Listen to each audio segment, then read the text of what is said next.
Hi mensies, vanaand lees ons weer een van ons ou tydse stories.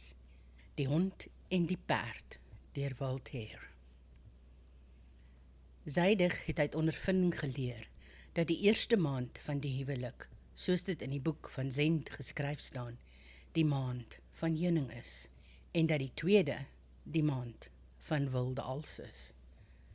'n Ruk later was hy verplig om Azora te verstoot, wat al hoe moeiliker geword het om tevrede te stel. En toe het hy sy geluk begin soek in die studie van die natuur. Geen mens, het hy gesê, kan gelukkiger wees as 'n filosoof wat lees in hierdie groot boek wat God voor ons oë geplaas het nie. Die waarhede wat hy ontdek, behoort aan homself. Hy voed en verhef sy siel. Hy leef in vrede. Hy vrees niks van mense nie, en sy teer eggenote sal nie kom om sy neus af te sny nie. Met hierdie gedagtes het hy hom teruggetrek na 'n landhuis aan die oewers van die Eufraat. Daar het hy hom nie besig gehou met die berekening van hoeveel duim water in 'n sekonde onder die bo van 'n brug deurvloei nie. Of daar in die maand van die muis 'n kubieke lyn meer reën geval het as in die maand van die skaap nie. Hy het nooit gedroom daarvan om sy uit spinnerakke te maak of porselein uit gebreekte bottels nie, maar hy het hom veral toegelê op die bestudering van die eienskappe van plante en diere. Binnekort het hy 'n skerp insig ontwikkel wat hom in staat gestel het om duisende verskille raak te sien, waar ander mense niks anders as eenvormigheid gewaar het nie. Ons gaan net gou vir 'n advertensiebreek, hang rond, ons is nou weer terug. Ons is weer terug by Slaapstories vir grootmense, Madeleine hier by julle. Skakel asseblief elke week in by ons potgooi, gooi vir ons 'n 5-sterretjie daar en vertel vir almal van ons. Onthou, so donasie is ook altyd welkom. Borge en skrywers, asseblief man, kom join vir ons. Stuur al julle info aan slaapstoriesvirgrootmense@gmail.com. As jy op YouTube luister, like, comment en subscribe asseblief. Ons groei mooi en is amper by 'n lekker mylpaal. Dit help as jy like en comment, want dit stoor die algoritmes op.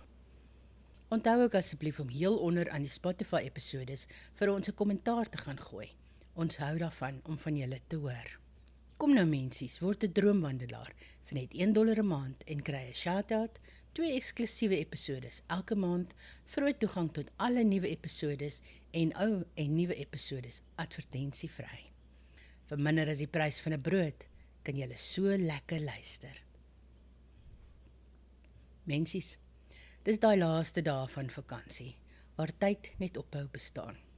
Nie maandag, dinsdag nie, net eergister en later. Jy weet jy's diep in vakansiemode, wanneer jy 'n brood in die kas sit en eers 2 dae later wonder, hoekom is dit nou soos 'n baksteen? Jy eet op vibes, ontbyt om 12, aandete om 4, snacks is 'n leefstyl. Jy sê goed soos, ek rus net gou, en word 3 ure later wakker, met jou foon op 3% en geen idee wie jy is nie. En dan, sonder waarskuwing, tref dit jou. Dis amper terugwerk toe tyd. Skielik voel jou vakansie te kort, jou geduld te min en jou werk vyandig. Die son skyn, maar jy vertrou hom nie meer nie. Hy voel soos iemand wat iets weet wat jy nie weet nie. Jy sien jou werksklere en dink, wie het nou besluit ek moet netjies wees vir mense wat ek nie eers van hou nie. Die wekker, hy dreig. Hy kyk jou in die oë en sê, ons begin weer maandag. En mense sê simpel goed soos, ag, is mos lekker om terug te gaan na 'n routine toe. Routine? Ek het 3 weke lank net oorleef op sonbrand koffie en die valse hoop dat hierdie lewe my nooit weer sou inhaal nie. Maar ja, maandag kom. Jy trek jou skouers reg, jy sit jou bra aan, jy sit jou masker op. Jy sê, ja nee, vakansie was lekker. Maar in jou hart is jy nog kaalvoet, met southare, sonder verantwoordelikheid en met presies 0 planne. Want dit mensies is wat volwassenes doen. Hulle gaan werk toe, al is hulle siel nog op leef. En ons is terug by Voltaire. Eendag Toe hy naby 'n klein woud wandel, sien hy een van die koningin se werkers na hom toe hardloop, gevolg deur verskeie offisiere wat baie verward voorgekom het en heen en weer gehardloop het, soos mense wat hulle verstand verloor het, gretig op soek na iets van groot waarde wat hulle verloor het. "Jongman," sê die werker, "het jy die koningin se hond gesien?" "Dis 'n wyfie," antwoord Zadig. "Jy's reg," sê die werker. "Is 'n baie klein spaniel," voeg Zadig by. "Sy het onlangs kleintjies gehad, sy's mank op haar linker voorpoot en het baie lang ore." "Jy het haar gesien," roep die werker uit asem. "Nee," antwoord Zadig, "ek het haar nie gesien nie, en ek het nie eers geweet dat die koningin 'n hond besit nie." Presies op dieselfde tyd, deur een van die gewone grillighede van die noodlot, het die mooiste perd in die koning se stalle van sy ruiter ontsnap op die vlaktes van Babylon. Die hoofjagter en al die ander offisiere het hom met net soveel ywer en angs agterna gesit as wat die werker die hond gesoek het. Die hoofjagter wend hom toe tot Zadig en vra of hy nie die koning se perd verby sien gaan het nie. "Hy is die vinnigste perd in die koning se stalle," antwoord Zadig. "Hy's 5 voet hoog, met baie klein hoewe en 'n stert van 3,5 voet lank. Die knope op sy toom is van 23 karat goud en sy hoefysters is van silwer, 11 penny gewigte te swaar." "Watter rigting het hy ingeslaan? Waar is hy?" vra die hoofjagter. "Ek het hom nie gesien nie," antwoord Zadig, "en ek het nog nooit van hom gehoor nie." Die hoofjagter en die eerste werker het geen twyfel gehad dat Zadig die koning se perd en die koningin se hond gesteel het nie. Hulle het hom dus voor die vergadering van die groot Desterham laat bring, wat hom veroordeel het tot verbanning na Siberië vir die res van sy dae. Skaars was die vonnis uitgespreek, toe beide die perd en die hond gevind is. Die regters was genoodsaak om hulle uitspraak terug te trek. Maar hulle het Zadig veroordeel om 400 onse goud te betaal, omdat hy gesê het dat hy nie gesien het wat hy gesien het nie. Hierdie boete moes hy betaal, waarna hy toegelaat is om sy saak voor die raad van die groot Desterham te bepleit. Toe spreek hy hulle soos volg: "O sterre van geregtigheid, afgrond van wetenskappe, spieëls van waarheid, julle wat die gewig van lood, die hardheid van yster, die glans van die diamant en baie eienskappe van goud besit.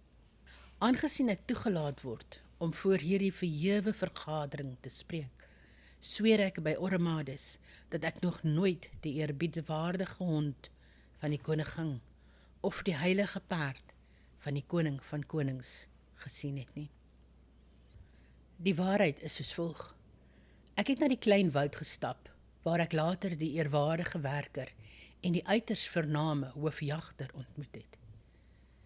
Ek het op die sand die spore van 'n dier opgemerk en kon maklik sien dat dit die van 'n klein hond was.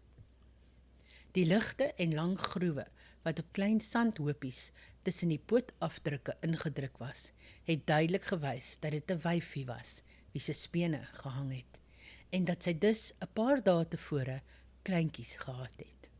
Ander spore van 'n ander aard wat dit lyk het asof iets liggies die oppervlak van die sand naby die voorpote gestryk het my getoon dat sy baie lang ore gehad het.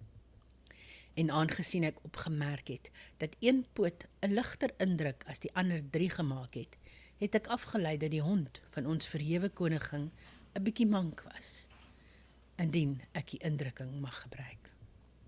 Wat die perd van die koning van konings betref, sal dit u behaag om te weet dat ek, terwyl ek in die paadjies van hierdie woud geloop het, die merke van hoefysters opgemerk het, almal op gelyke afstande van mekaar. Dit moes, het ek vir myself gesê, 'n perd wees wat voortreffelik galop. Die stof op die bome langs die pad, wat net 7 voet breed was effens afgevee op 'n afstand van 3,5 voet van die middel van die pad af. Hierdie perd, het ek gesê, het 'n stert van 3,5 voet lank, wat deur sy swaai na links en regs die stof weggevee het.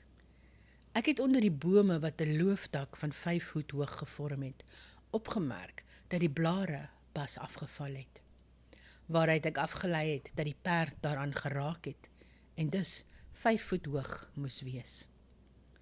Wat sy toon betref, moes dit van 23 karat goud wees, want hy het die knope daarvan teen 'n klip gevryf, wat ek as 'n toetssteen geken het en wat ek self beproef het. Kortom, uit die merke van sy hoefysters op ander 4 klippe, het ek afgelei dat hy met silwer geskoei was, 11 pennies fyn. Al die regters het Zadig bewonder vir sy skerpsinnige en diepgaande insig. Die nuus van hierdie toespraak het selfs tot by die koning en koningin deurgedring. In die voorvertrekke, die kamers en die kabinet is oor niks anders as Zadig gepraat nie. En hoewel baie van die priesters van mening was dat hy as 'n towenaar verbrand moes word, het die koning sy offisiere beveel om die 400 onse goud aan hom terug te gee, wat hy moes betaal het. Die klerke, prokureurs en baljuws het met groot plegtigheid na sy huis gegaan om die goud terug te besorg. Hulle het slegs 398 onse behou om die koste van geregtigheid te dek en hulle dienaars het hulle fooie geëis. Zadig het gesien hoe uiters gevaarlik dit soms is om te geleerd voor te kom en het daarom besluit dat hy by die volgende geleentheid van dieselfde aard nie sou sê wat hy gesien het nie. So 'n geleentheid het gou opgeduik. 'n Staatsgevangene het ontsnap en onder die venster van Zadig se huis verbygeloop. Zadig is ondervra en het geen antwoord gegee nie. Maar dit is bewys dat die gevangene deur die venster dopgehou het. Vir hierdie misdaad is hy veroordeel om 500 onse goud te betaal en volgens die beleefde gebruik van Babylon het hy sy regters vir hulle toegeeflikheid bedank. Liewe Vader, sê hy vir homself, wat 'n rampspoed is dit tog om deur 'n woud te wandel waardeur die koning se hond of die koning se perd beweeg het. Hoe gevaarlik is dit om by 'n venster uit te kyk? En hoe moeilik is dit om gelukkig te wees in hierdie lewe? Lekker slaap.